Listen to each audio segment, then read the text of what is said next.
नमस्कार दोस्तों, मैं हर्षद कुमार जोशी स्वागत करता हूं आपका हमारे YouTube चैनल HNK रिएक्शन में।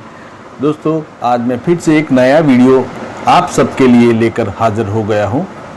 दोस्तों, वीडियो अच्छा लगे तो वीडियो को लाइक और शेयर ज़रूर कर देने का और चैनल को सब्सक्राइब भी ज़रूर कर देने का। तो आज का वीडियो शुरू करने से पहले मैं आपको बता दूं कि आज का वीडियो हमारे पड़ोसी देश पाकिस्तान का है।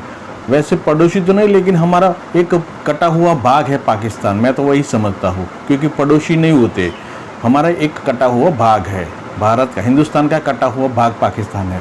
और वहाँ पाकिस्तान में जो हिंदू लोग हैं वो ये समझ के रह गए थे कि हाँ, ये भी हमारा ही देश है, इसलिए मैं ज़्यादातर हिंदू लोग वहाँ रह गए थे और ज़्यादातर लोग वहाँ कट भी गए थे। लेकिन कोई लोग हिंदू में एक सहिष्णुता होता है कि भाई हमको तो यहाँ कोई नहीं मारेंगे, हम इंसान हैं, वो भी इंसान है। लेकिन समझ लो एक मुस्लिम कौम किसी को भी नहीं छोड़ती, क्योंकि मैंने देखा है कुरान में भी ऐसा लिखा हुआ है कि जो काफिर है उसको आप सिर्फ नाम के ही दोस्ती रख सकते हो। और वो मौलाना भी कहते हैं कि भाई जो अल्लाह को नहीं मानता वो काफिर है और काफिर को तो मार ही डालो। हाँ, अगर उसकी बस्ती अगर कम होती है तो आपको वो जैसे अपना है वैसे रखते हैं, लेकिन जब उसकी बस्ती बढ़ जाती है तो आपको मार देते हैं, काट देते हैं, या फिर आपको मुस्लिम बना देता है। ऐसा एक वीडियो पाकिस्तान से मेरे पास आया है, आप देखिएगा। इस वीडियो में एक बुज़ुर्ग अंकल की वेदना क्या है।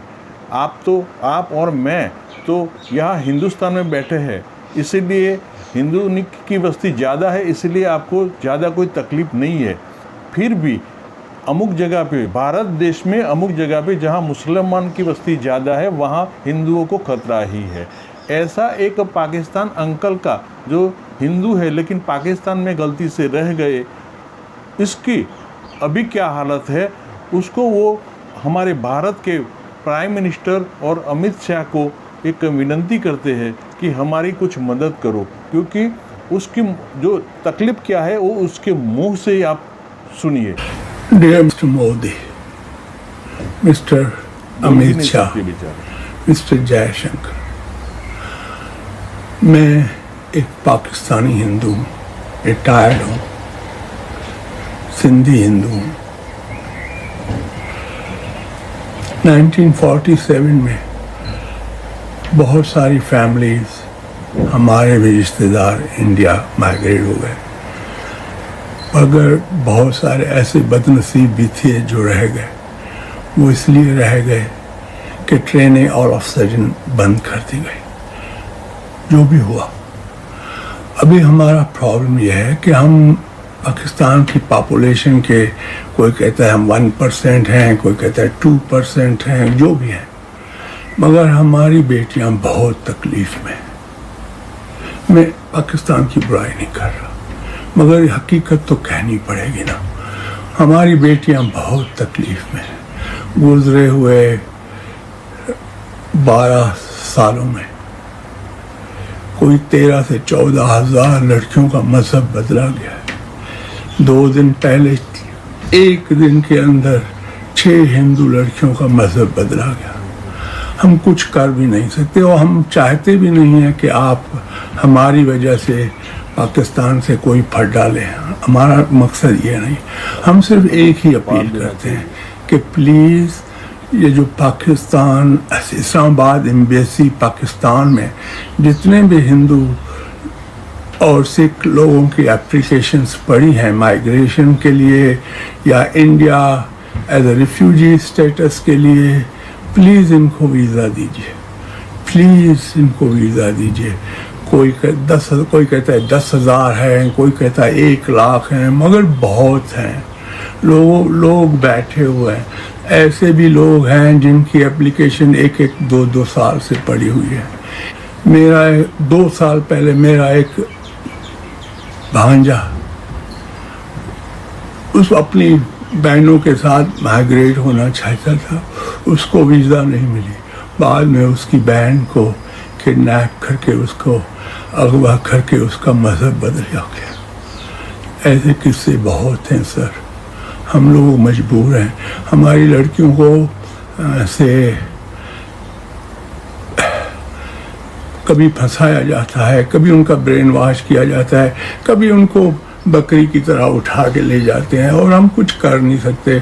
न पुलिस हमारी सुनती है, न जजेस हमें इंसाफ देते हैं, न चीफ मिनिस्टर हमारी सुनता है। हम करें क्या, कहाँ जाएं?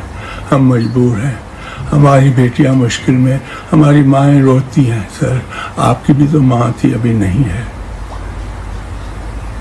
अगर आप लोगों के साथ ऐसा होता, वो भी तो रोती ना सर। प्लीज़ आप हमारी मदद कीजिए। आप बॉर्डर खोल दीजिए, थरपारकर का, खोखरा पार का।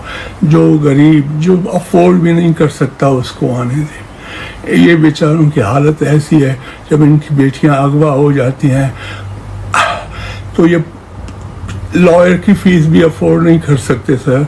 इनको अपनी झूपड़ी बेचनी पड़ती है। इन बेचारों को झूपड़ी बेचने के बाद भी, लड़की के कहने के बाद भी कोर्ट में कि हमारे साथ इनजस्टिस हुआ है, हमें ज़बरदस्ती अगवा किया, हमारा मज़हब बदला गया, जज साहब हमें अपने माँ बाप के पास भेजिए। नहीं भेजते हैं सर ये लोग। क्यों नहीं भेजते हैं? शायद हम हिंदू हैं। मेरा हिंदू मुस्लिम से कोई वास्ता नहीं है। मैं नहीं चाहता हूँ कि मेरे भाई लोग जो उधर हैं गुस्से में आके अपने मुसलमान भाइयों को तंग करें। नहीं, ये मेरा मकसद ही नहीं है। मैं तो कहता हूँ कि जो जिधर है उसको वो उधर ही रहना चाहिए। मगर हम मजबूर हैं। हमारे साथ बहुत जुल्म हो रहा है, हमारी बेटियों के साथ जुल्म हो रहा है, हमारी माएँ रोती। हम करें क्या, कहाँ जाएं, किससे शिकायत करें सर, किससे शिकायत करें? अगर 47 में मैं शशि थरूर जी को कहता हूँ, मैं मणिशंकर अय्यर जी को कहता हूँ, मैं दिग्विजय सिंह को कहता हूँ, सर अगर आपकी फैमिली 47 से पहले पाकिस्तान में इस सिंध के पार्ट में रह रही होती, आज अगर उनकी ऐसी हालत होती जैसी हमारी बहनों की और बेटियों की है, तो आप क्या करते सर? छोड़ो सर, हमारा क्या वास्ता सीए से, हमारा क्या वास्ता हिंदुस्तान की पॉलिटिक्स से? प्लीज़ आप हमारी हेल्प कीजिए, आप हमारी हेल्प कीजिए। देखिए सर, हमारे सिंधी भाई पूरे इंडिया में रहते हैं, किसी ने आपको तकलीफ नहीं दी। गांधीनगर में LK आडवाणी भी रहता है। गांधीनगर में आप तो अमित शाह जी, मोदी जी, आप तो गुजरात से हैं, आपको पता है कि भाई किसी सिंधी ने कोई गलत काम नहीं किया। प्लीज़ बॉर्डर खोल दीजिए हमें, या वीज़ा दे दीजिए, एम्बेसी को खड़े कि हम लोगों की बच्चों की भी, हमारे लोगों की, हमारी बच्चियों की वीज़ा को कुछ प्रोसेस करें। Thank you. दोस्तों, वीडियो तो इतना ही था, लेकिन वीडियो देखने के बाद मुझे तो अंदर से इतना दर्द हुआ कि समझ लो मैं हूँ खुद एक पाकिस्तान में बैठा हुआ और मुझे एक ऐसा दर्द लग रहा है। क्योंकि इस इतनी उम्र के एक चचा जो रिटायरमेंट है, वो एंड घड़ी में जो परेशानी रजू करते हैं, मैं तो सच में पागल हो गए। क्योंकि अगर ये पाकिस्तान की हिंदुओं की हालत है तो हमें भी सोचना चाहिए। क्योंकि अगर कोई मुसलमान कोई दूसरे देश में, भारत में कोई परेशान होता है तो अमेरिका, ईरान, तुर्किस्तान, पाकिस्तान सब आवाज़ करते हैं, हल्ला हल्लो करते हैं। लेकिन एक बेचारे हिंदुओं की बहुत सारी बस्ती पाकिस्तान में बहुत तकलीफ़ में है। लेकिन हमारी भारत सरकार, हाँ, पहले की भारत सरकार सुनती नहीं थी, लेकिन अब की भारत सरकार जो नरेंद्र मोदी की सरकार है, वो बेचारी प्रयत्न करती है।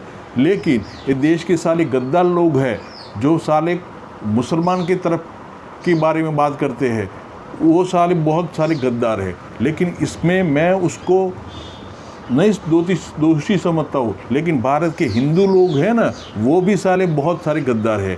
क्योंकि भारत देश में पतन करने वाले लोग ही, भारत देश का पतन करने वाले गद्दार ही हिंदू ही थे। क्योंकि पहले कोई मुसलमान कोई आक्रमण करता नहीं थे, लेकिन भारत के हिंदू गद्दार ने ही दूसरे लोगों जो बाहर से लुटेरों को आमंत्रण कर बुलाया और भारत की सनातन संस्कृति के नाश किया। वैसा परिणाम ये आज ये बेचारा अंकल भोगत रहे हैं। और मैं तो ये भी कहूँगा कि ज़्यादातर अगर संभल नहीं पाएंगे तो भारत देश में ही हिंदू की बस्ती कम हो जाएगी और मुसलमान की बस्ती बढ़ जाएगी। कैसे बढ़ेगी?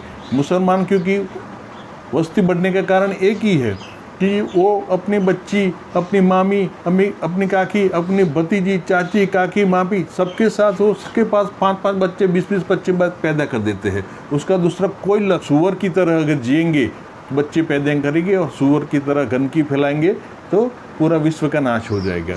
मैं तो इस बूढ़े बाप का जो वेदना सुना, मुझे इतना दर्द हुआ ना पूछो बात, क्योंकि उस बच्चे बूढ़े बाप की जो बच्चियां हैं वो साले मुसलमान लोग उठा जाते हैं। फिर भी अब जो बूढ़े अंकल है वो ऐसे बोलते हैं कि मैं पाकिस्तान का दोष नहीं देता हूँ, क्योंकि वो घबराता है, क्योंकि वहाँ सरकार भी पाकिस्तानी की, वहाँ जो पुलिस है वो भी लुक्खी लुच्ची है, क्योंकि वो हिंदू की बात सुनेगी ही नहीं, सिर्फ गलत हो तो वो मुस्लिम की ही बात सुनेंगे। इसीलिए सारे हिंदू लोग बेचारे परेशान हैं। पहले जब आज़ादी का जो विभाजन हुआ तो भारत की बस्ती, हिंदुओं की बस्ती शायद मेरे हिसाब से 20-25% थी, आज 1% हो गई। कैसे? और हमारी उसका उल्टा हमारे हिंदुस्तान में 10-15% मुसलमान की बस्ती थी, आज उससे 30-40% बस्ती मुसलमान की हो गई। यही बताता है कि भारत में सब सलामत है, लेकिन जब सलामत होते बड़े होते हैं फिर भारत का सनातन धर्म को भी वो नष्ट करना चाहते हैं। ऐसे गद्दार लोग होते हैं।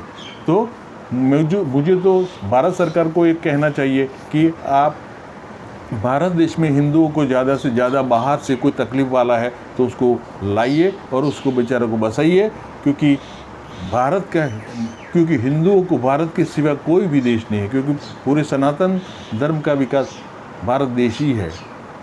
तो लेकिन ये जो सेक्युलर जो लोग हुए साले गद्दार, इसके हिसाब से भारत देश की सनातन संस्कृति की पड़ती हुई हो और हिंदुओं की तकलीफ बढ़ी है। दोस्तों, आज का वीडियो आपको कैसा लगा? वीडियो अच्छा लगे तो लाइक, शेयर, कमेंट जरूर कर देने का। जय हिंद, जय भारत।